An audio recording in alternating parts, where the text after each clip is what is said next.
Welcome to this taboo topic that nobody wants to talk about, contraception. But today we're going to break the ice and we're going to dive headfirst into this. Let's get ready for some honest conversations.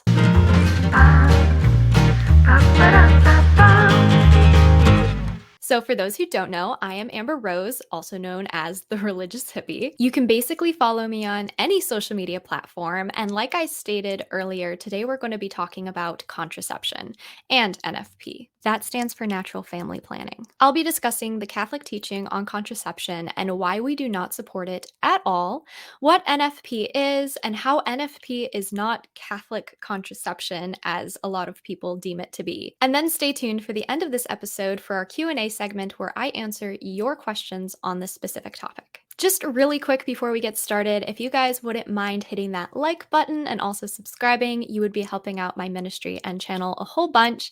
It really helps to get in the algorithm that way, so it's greatly appreciated. And if you guys feel inclined to do so or called to do so, please consider donating to my ministry. You can do so on my website at thereligioushippie.com. Every little bit truly helps me to keep this ministry running. I am only able to continue this work because of your guys' generous donations. I am a nonprofit, so therefore I really don't make a whole lot. And in order to keep the ministry going, we do rely a lot on donations. So thank you so much to all of those who have donated in the past. I am always keeping all of you in my prayers. Also, donations, prayer donations are also greatly appreciated. So thank you so much. But with all of that being said and all of that out of the way, let's get into this video. Now, contraception is usually a hot button topic, but it's important to talk about because not everybody knows the stance of the Catholic Church when it comes to contraception. So I'm here to clear all of that up for you today, or hopefully clear most of that up for you today. So for those who might need a little definition on what contraception is, contraception is the deliberate use of various techniques to prevent the union of the sperm and the egg or to prevent the implantation of a fertilized egg in the uterus. So hopefully that helps you guys who needed that definition. So now we're going to kick it off with the Catechism of the Catholic Church 2370. This is what it states. The innate language that expresses the total reciprocal self-giving of husband and wife is overlaid through contraception by an objective contradictory language, namely that of not giving oneself totally to the other. This leads not only to a positive refusal to be open to life, but also to a falsification of the inner truth of conjugal love, which is called upon to give itself in personal totality. Now, if you don't completely understand what that means, let me simplify it for you. This statement is saying that any action taken to prevent pregnancy during sexual activity, whether before, during, or after, is considered morally wrong because it goes against the purpose of sex, which is to procreate and to unite spouses. When couples use contraception, they're not giving themselves fully to each other, and this distorts the truth of their love. In case that didn't really make sense, let me simplify it further because I know I have a lot of teenagers following me and preteens. So basically, to simplify it even further, contraception is a mortal sin. And it's a mortal sin because it goes against the natural law that God has established between a husband and a wife. The whole point of sex is to strengthen the bond between a husband and a wife and to procreate, or that means to create children. Contraception artificially separates these two aspects of sex, and therefore it goes against God's plan for human sexuality, and it's morally wrong. Now, you might be asking yourself, are all forms of contraception a mortal sin? The short answer is yes. All forms of contraception are a mortal sin, and if you are using contraception to prevent a pregnancy or a child coming into the world, you will need to go to confession for that. When it comes to medical reasons, the church doesn't have a complete stance on that. It's okay for medical reasons, but it doesn't really make sense, in my opinion. I've had tons of friends who have been on birth control or different contraceptions because of acne or because of endo, and they actually found out that birth control was leading to more problems than it was actually fixing their problems. And when they got off birth control, it caused a huge flare up. Their body was trying to catch up with where it's supposed to be, with puberty and all of that, depending on when they went on birth control. However, now in retrospect, now that their hormones are balanced and their bodies are doing better because they have a well-balanced diet and they're stopped taking birth control and things like that, They noticed, now, and this is in hindsight, that birth control was just a band-aid and doctors are prescribing it to girls who really don't need it in the first place. That was a random tangent that probably I didn't have to go on, but I just wanted to say that medically, technically, no, the Catholic Church is not against birth control being used for the medical purpose of getting rid of acne or something. However, I highly suggest finding a nephro doctor because they will actually be able to help you find the underlying reason for those acne issues, or for endo, if you have cysts on your ovaries or anything like that. They will be able to help you, and it won't just be a band-aid. They will actually help you find a permanent solution to these issues. So, highly suggest nephro doctors. Anyways, coming back, yes, all forms of contraception are a mortal sin.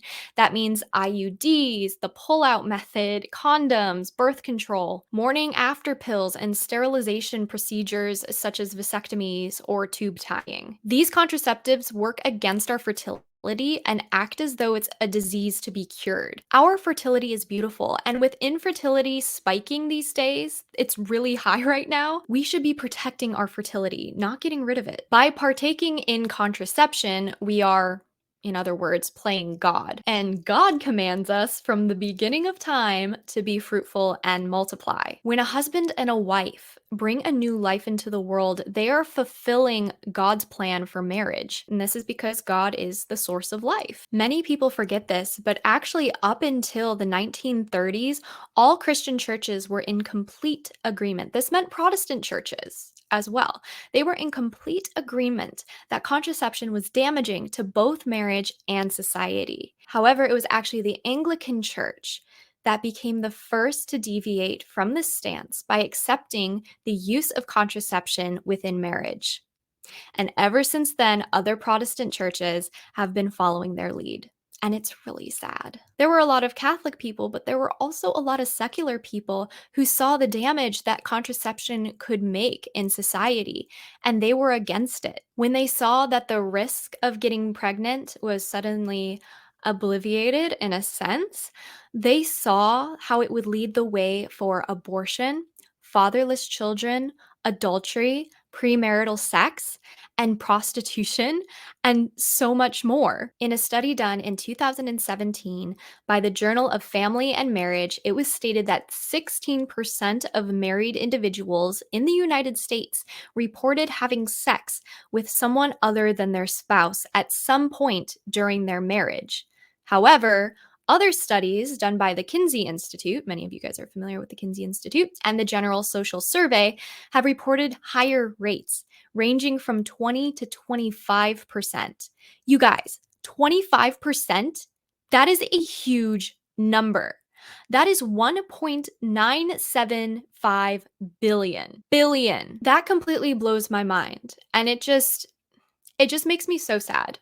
It makes me so sad. So, if you guys are familiar with Humana Vitae, you know that Saint Pope Paul VI has talked about marriage and why fidelity is important. And he stated in Humana Vitae that married love is also faithful and exclusive of all others, and this until death. Though this fidelity of husband and wife sometimes presents difficulties, no one has the right to assert that it is impossible.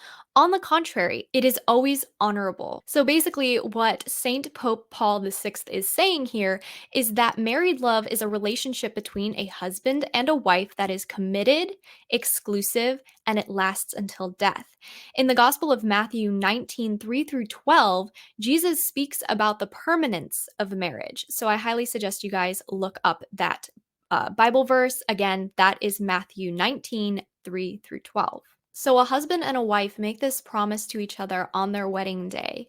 They fully understand what this means. They stay faithful to each other even when times are challenging. And even during challenging times, it is rewarding and it is honorable to stay faithful in your marriage. Many married couples have proven that fidelity is not only natural, but it's also a source of great happiness in marriage. Married love is also about bringing new life into the world. Marriage and conjugal love are meant to result in procreation and the education of children. And children are a precious gift that contribute greatly to their parents' well-being. Who knew that staying faithful to your spouse, even in difficult moments, would prove to lead to happiness and order? Apparently not everyone knows, because the statistics say it's still 16 to 25% of people who cheat on their spouse, so what do I know? Okay, guys, we are going to take a short break, and when we come back, I am going to talk all about NFP and why it's not Catholic contraception. I'll see you there.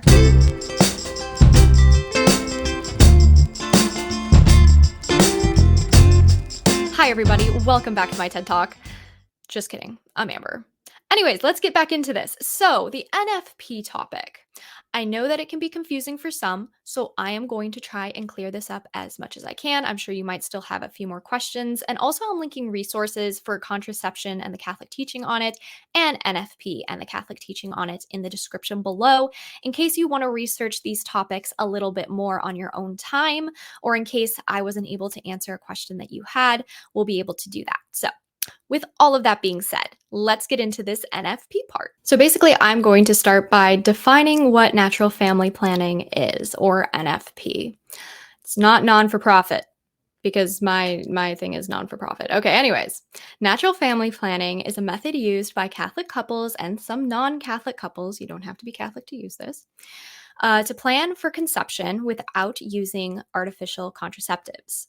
Basically, it involves tracking a woman's menstrual cycle to determine when she's most fertile and abstaining from sex during those days if the couple wants to avoid pregnancy.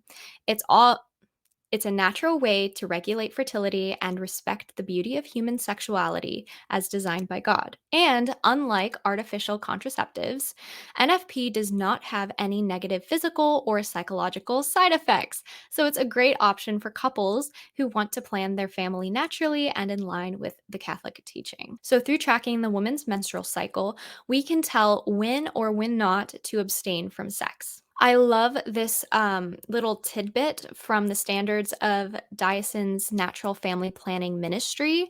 NFP reflects the dignity of the human person within the context of marriage and family life. It promotes openness to life and recognizes the value of the child. By respecting the love giving and life giving natures of marriage, NFP can enrich the bond between husband and wife. Now, you might be saying, okay, all right, but that sounds like contraceptives to me, Amber. Well, it's not. And let me tell you why. So, the first thing is that the word contraception literally means against conception. It comes from the Latin word, and it literally translates to against conception. Its main role is to artificially prevent life from coming into the world through sex. On the other hand, natural family planning respects life and the natural order of our fertility. Therefore, it's not going against God's design for us, and NFP is not a mortal sin. I just wanted to clear that up because some people might be like, oh, well, it's still a contraception. No. Contraceptives are artificial means to prevent life from coming into the world. With NFP, if God wants you to get pregnant and you're doing everything right with NFP, then you're going to get pregnant anyways. But honestly, being open to life is kind of a part of being married. So you definitely want to be open to life if you're considering getting married. Now, there are a lot of different methods to use when it does come to NFP. So I'm linking some of those below if you guys want to look into the different methods. There are a lot of methods when I was doing research. I mean, there's a lot, but a lot of people just use the three main ones, and I forget the names off the top of my head, but they're pretty popular, and so if you guys are interested in that, I'm linking those below for you. But hopefully that clears up a lot of things about NFP that you didn't know.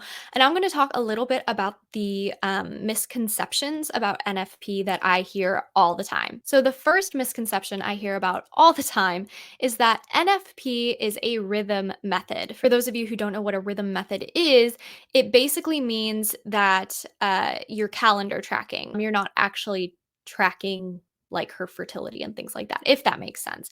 And that's false. It's not calendar tracking, it's not rhythm method. What we do in NFP is we use various methods to track a woman's fertility. And this could include body temperature, hormone levels, and dun dun dun, cervical mucus. What? The next misconception I constantly hear is that NFP is only used by Catholics. This is false. I know many Protestants who use NFP, and I also know many non Catholics who are atheist, agnostic, Jewish, whatever it might be, who practice NFP as well. It's not just a Catholic thing. The next misconception is that it requires too much effort or work. I mean, okay, yes, you're going to have to initially learn a little bit about fertility tracking and things of that nature, but it pays off in the future and it's really not that hard once you get the hang of it. There are classes you could take, or there are plenty of people online on YouTube who talk about NFP, the methods that have worked for them, how you can get started, and it doesn't cost you anything. You really just need to find the NFP strategy that works for you, and it's really not that hard at all. The next big misconception I get is that NFP is only for big families. Not true. It is not just for couples who are looking to have big families. It can also be used to help space out pregnancies to plan your family size better, especially if you're struggling financially or something along those lines. And NFP helps you to achieve your family planning goals naturally and healthily. So I hope that kind of cleared a few things up about contraception and NFP. I am going to take a short break, but when we come back, I am going to be answering your guys' questions about contraception and NFP. I will get to as many as I can, but I will see you there.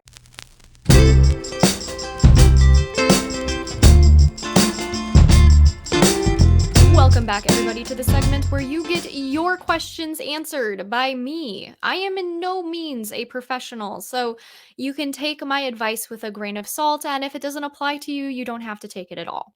That's all I'm saying. I'm going to get to as many questions as I possibly can. You guys sent in a whole bunch, so I am going to try and get to as many as I possibly can today.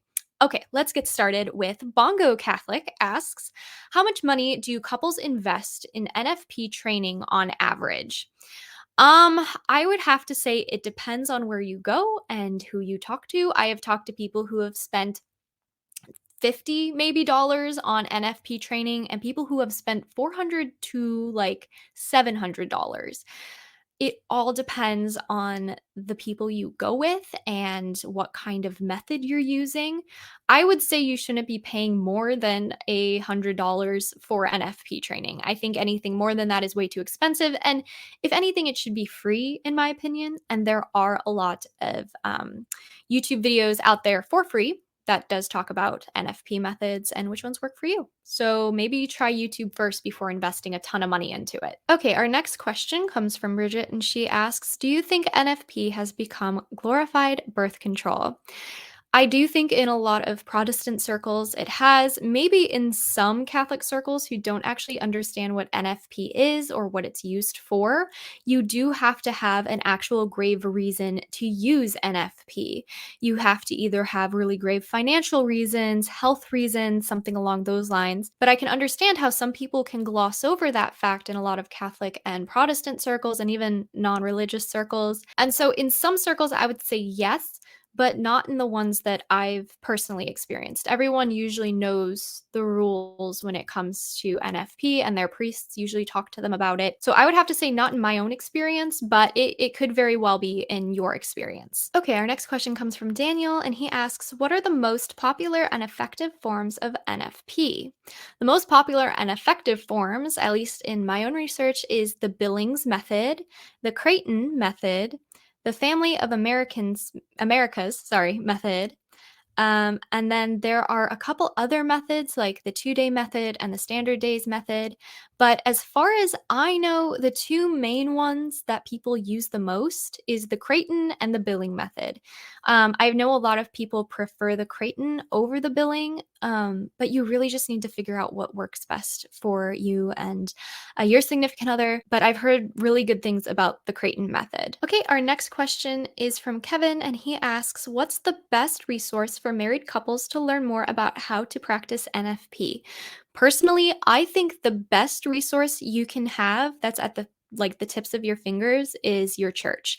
I think your priest is one of the best people to go to when it comes to NFP and to discern NFP, because this is something you do need to discern about. It's not just a decision that you make, it's one that God makes, because at the end of the day, our lives are in God's hands. And so we need to conform ourselves to his will. So we do really need to discern whether or not NFP is for us. And we need to ask God, God, is this something that you want for me? Is this of your will? And so that's something we need to discern. And the best way to do that is to talk to your parish priest. They have a lot of great resources and tips and tricks, and they'll be able to point you in the right direction. Okay, and the last question we're going to take, because a lot of these were repetitive, was from Stephen. And Stephen asks, why do so many Protestants use and promote contraception? It's low key wild. Totally feel you. Like I said in the beginning of this video, the Anglicans were the first ones to branch off from the other beliefs that contraception was bad. And then after that, Protestants kind of just followed. I don't honestly completely know why some Protestant denominations do this, but I suppose in a way that they think it's okay because it's become so normalized in society. However, it is not of God and we need to reject it because it's not right. Okay, guys, with all of that being said, that's it for this video. I hope you guys enjoyed this segment. I'm hoping to do more videos like this, diving deeper into hot button topics that you guys are interested in, and also answering your questions at the end. I hope you guys have a great rest of your day, and don't forget to visit my website at thereligioushippie.com. Talk to you guys later. Bye.